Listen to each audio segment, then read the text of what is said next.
Il y a 3 mois seulement, les plages de Jumeirah étaient noires de monde. 97% de taux de remplissage dans les hôtels de downtown.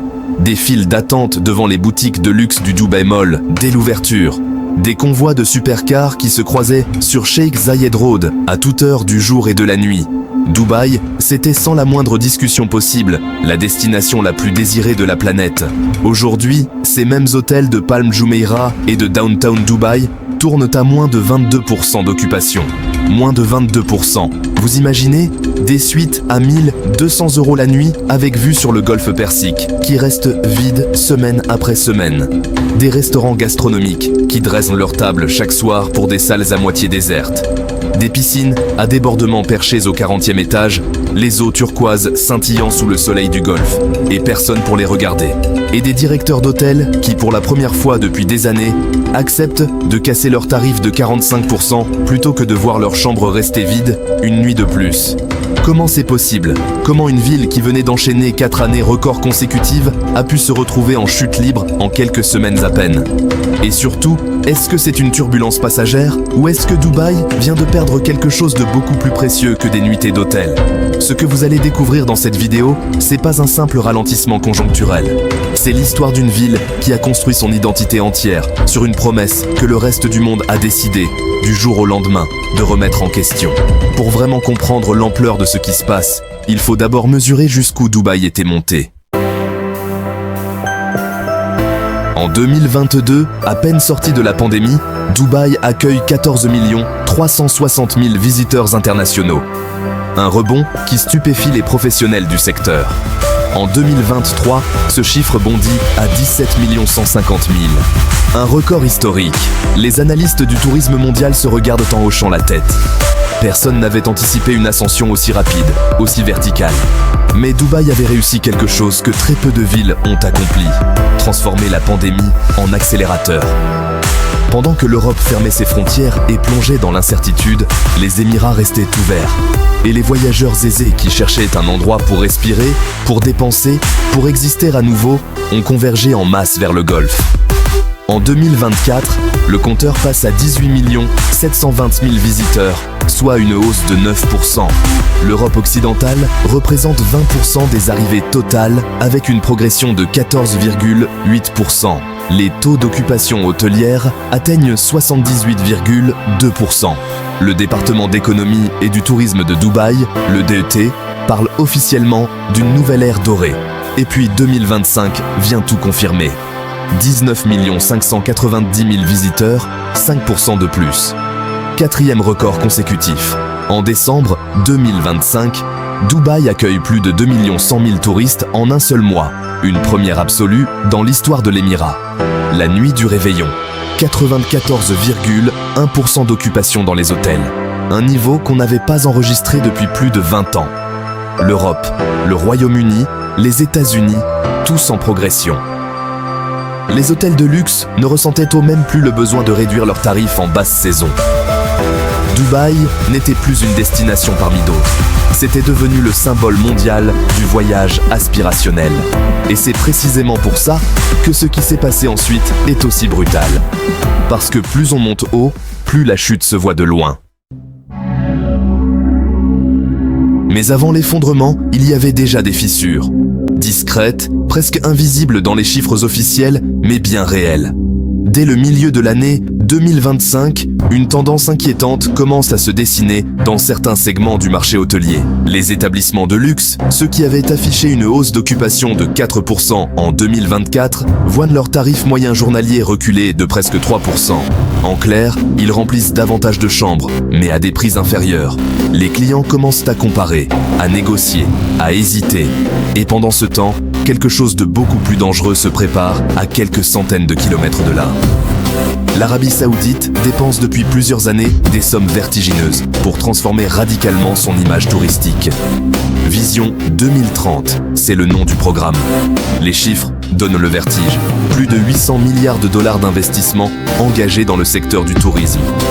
Neom, une ville nouvelle, construite ex nihilo sur les rives de la mer Rouge avec sa ligne urbaine baptisée The Line, 170 km entièrement alimentés en énergie renouvelable. le Red Sea Project, des îles Vierges, des plages immaculées, 8000 chambres d'hôtel réparties dans 50 établissements de luxe. Et un budget marketing national multiplié par 3,7 depuis 2022, ciblant exactement les mêmes voyageurs aisés qui remplissaient les hôtels de Dubaï depuis 10 ans. De l'autre côté, les touristes occidentaux commencent à changer doucement de discours. Sur Reddit, sur les forums de voyage, dans les commentaires YouTube, un mot revient de plus en plus souvent pour décrire Dubaï. Un mot redoutable pour n'importe quelle destination. Artificiel. Des threads entiers titrés « Dubaï, ça vaut vraiment le coup » où la majorité des réponses déconseillent de plus en plus le voyage. Des créateurs de contenu avec plusieurs millions d'abonnés qui commencent à nuancer leur discours. Et puis, une nouvelle tendance apparaît dans les hôtels. Les frais cachés. Des suppléments obligatoires pour l'accès à la piscine. Des frais de resort facturés automatiquement. Des services autrefois inclus dans le tarif désormais comptabilisé à part. Et c'est le ministère de l'économie des Émirats lui-même qui doit lancer une opération coup de poing. Plus de 500 violations constatées dans les seules premières semaines de 2026. Tout ça, c'était le terreau. La fragilité invisible sous le vernis d'or. Et puis en quelques jours, tout a explosé. Fin février 2026, la situation géopolitique au Moyen-Orient bascule. Les tensions entre les États-Unis, Israël et l'Iran, qui couvaient depuis des mois, atteignent un point de rupture. Des frappes militaires sont échangées, des espaces aériens se ferment en cascade à travers tout le Golfe. Et l'aéroport international de Dubaï, le plus fréquenté du monde pour le trafic international, se retrouve au cœur du chaos. Pour comprendre ce qui se passe ensuite, il faut réaliser une chose essentielle. Dubaï, ce n'est pas juste une destination touristique, c'est un hub, un carrefour mondial. Des milliers de vols en correspondance transitent chaque jour par son aéroport, reliant l'Europe, l'Afrique, l'Asie et les Amériques. Quand l'espace aérien du Golfe devient incertain, ce n'est pas seulement Dubaï qui est touché, c'est l'ensemble du trafic aérien mondial qui doit se réorganiser en temps réel. En quelques heures, les annulations se mettent à pleuvoir. Emirates, Etihad, British Airways, Lufthansa, Air France. Des centaines de vols supprimés, retardés, détournés. Les durées de trajet pour contourner la zone de conflit bondissent de 2 à 3 heures supplémentaires. Les prix des billets disponibles s'envolent. Et la question que des millions de voyageurs commencent à se poser sur leurs applications de réservation est simple. Est-il raisonnable de se rendre dans une région située à quelques centaines de kilomètres d'un conflit armé actif? La réponse pour l'immense majorité d'entre eux, c'est non. Pas parce que Dubaï est dangereuse, pas parce que les Émirats sont en guerre, mais parce que la psychologie du risque ne fonctionne pas à la logique pure. Les gouvernements occidentaux émettent des avis aux voyageurs pour l'ensemble de la région Moyen-Orient. Et quand un gouvernement dit « Soyez vigilants, les familles en vacances préfèrent écouter », les résultats arrivent presque immédiatement. En mars 2026, les réservations d'hôtels à Dubaï sont divisées par 2 par rapport à février. Divisées par 2 en un seul mois. Les réservations de vol chutent de 78%. Le Conseil mondial du voyage et du tourisme, le WTTC, publie une estimation qui glace le sang. Le conflit coûte à l'industrie touristique du Moyen-Orient au moins 600 millions de dollars par jour en dépenses de visiteurs internationaux perdus. 600 millions de dollars par jour. À Palm Jumeirah, l'une des zones les plus luxueuses du monde, les hôtels 5 étoiles voient leur taux d'occupation s'effondrer à moins de 22%. Des établissements qui tournaient à 87% il y a seulement 4 mois. Des hôteliers qui, pour la première fois depuis le Covid, se retrouvent à proposer des forfaits staycation à tarifs réduits aux résidents des Émirats, juste pour avoir quelqu'un dans les couloirs. Et le tourisme, pour Dubaï, ce n'est pas une activité parmi d'autres. C'est la colonne vertébrale de l'économie. 12,2% du PIB en contribution directe. 21% si l'on intègre les effets indirects sur l'immobilier, le commerce et la restauration. Quand les touristes disparaissent, ce n'est pas seulement les hôtels qui souffrent. C'est une chaîne entière de valeurs qui se grippe. Mais voilà ce que la plupart des analyses ne disent pas. Ce qui se passe à Dubaï au printemps 2026, c'est l'intersection parfaite de 3 crises simultanées que personne n'avait anticipées à cette échelle. Une crise géopolitique qui coupe les flux aériens et installe un sentiment d'insécurité dans l'esprit des voyageurs. Une crise de valeur perçue qui érode depuis plusieurs mois la fidélité des voyageurs haut de gamme face à une offre saturée. Et une crise concurrentielle structurelle, avec l'Arabie Saoudite et ses moyens quasi illimités qui aspirent silencieusement les mêmes clientèles que Dubaï a mis 20 ans à séduire. 3 crises en même temps, et Dubaï se retrouve à devoir les affronter toutes les 3 sans filet. Des professionnels du secteur qui acceptent de parler sous couvert d'anonymat décrivent une atmosphère de panique feutrée dans les cercles hôteliers, des réunions de crise, des repositionnements tarifaires d'urgence. Et une question qui revient en boucle dans les boardrooms du Golfe. Est-ce qu'on traverse une crise temporaire ou est-ce que le monde vient de décider de regarder Dubaï différemment, définitivement? Parce que si c'est la deuxième option, les conséquences dépassent très largement les taux d'occupation. L'infrastructure hôtelière de Dubaï, des dizaines de milliards d'investissements réalisés depuis 2018, a été bâtie sur une projection de croissance continue à 9% par an. Si cette croissance ne revient pas, certains économistes commencent à employer un terme redouté dans le monde de l'investissement. Actifs échoués. Des actifs qui ne pourront jamais générer les retours escomptés dans des conditions de marché qui ont changé. Et ça, c'est un problème que ni les campagnes marketing, ni les baisses de prix ne peuvent résoudre seules. Voilà la vérité que Dubaï n'a pas vu venir, ou peut-être qu'elle a refusé de voir. Pendant une décennie, la ville a construit son modèle touristique sur une promesse unique. L'hyperluxe sans friction. Venez, dépensez, émerveillez-vous. Dubaï n'a pas de culture millénaire à vendre, pas de paysages naturels spectaculaires, pas de gastronomie locale mondialement reconnue. Ce qu'elle vend, c'est l'excès maîtrisé. L'îlot artificiel, la piste de ski en plein désert, l'hôtel en forme de voile. Tout ce qui est le plus grand, le plus haut, le plus cher. Et pendant longtemps, ça a fonctionné brillamment. Mais les données montrent que les préférences des voyageurs occidentaux aisés se déplacent depuis plusieurs années. Une étude KPMG sur le tourisme aux Émirats révèle que 93% des visiteurs se disaient satisfaits de leur séjour hôtelier en 2025.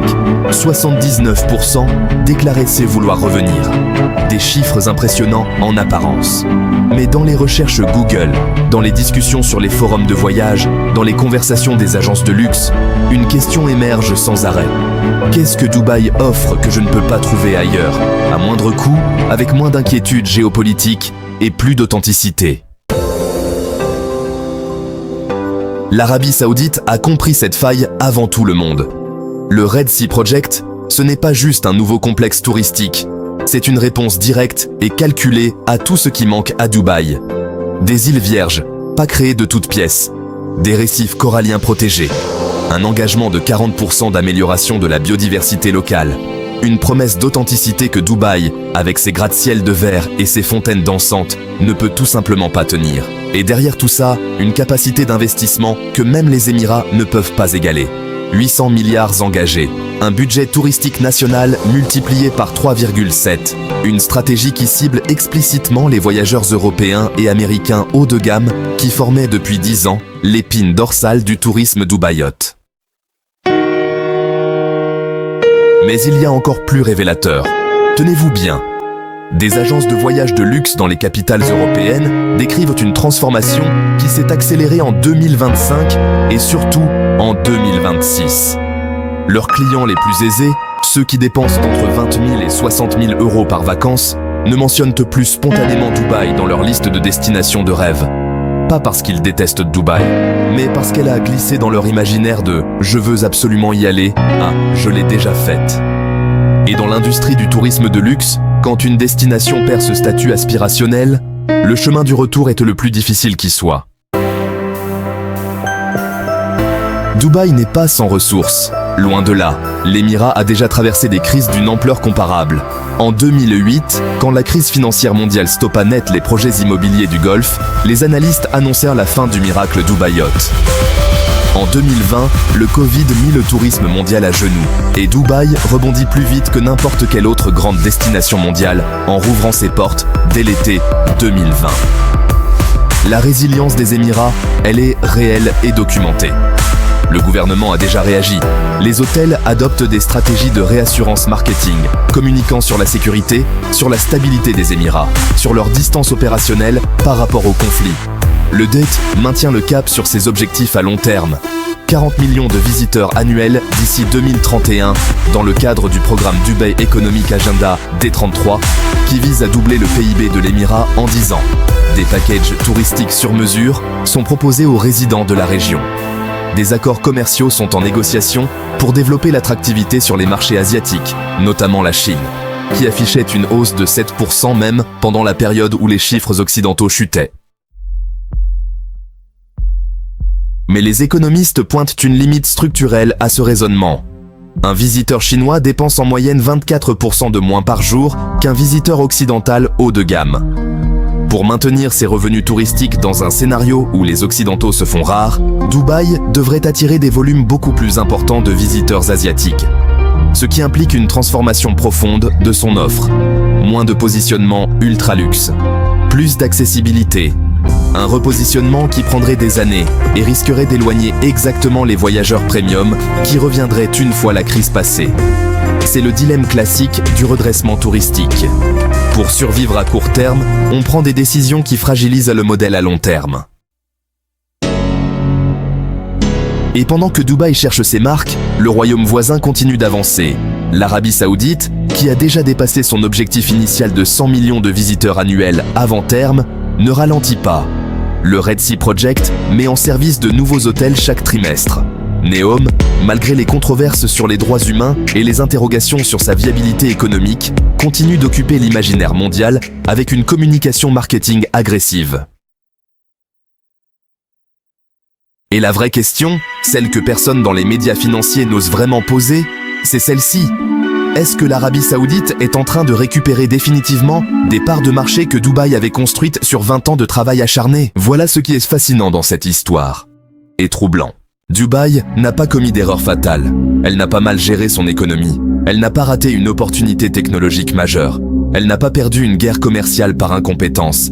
Ce qui lui arrive, c'est quelque chose de bien plus difficile à combattre. Une perte de contrôle sur son propre récit.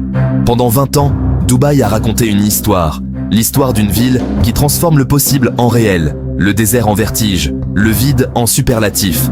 Et cette histoire a fonctionné parce que le monde occidental avait envie de la croire. Parce que le luxe ostentatoire correspondait à ce que les voyageurs aisés voulaient projeter sur leurs réseaux sociaux.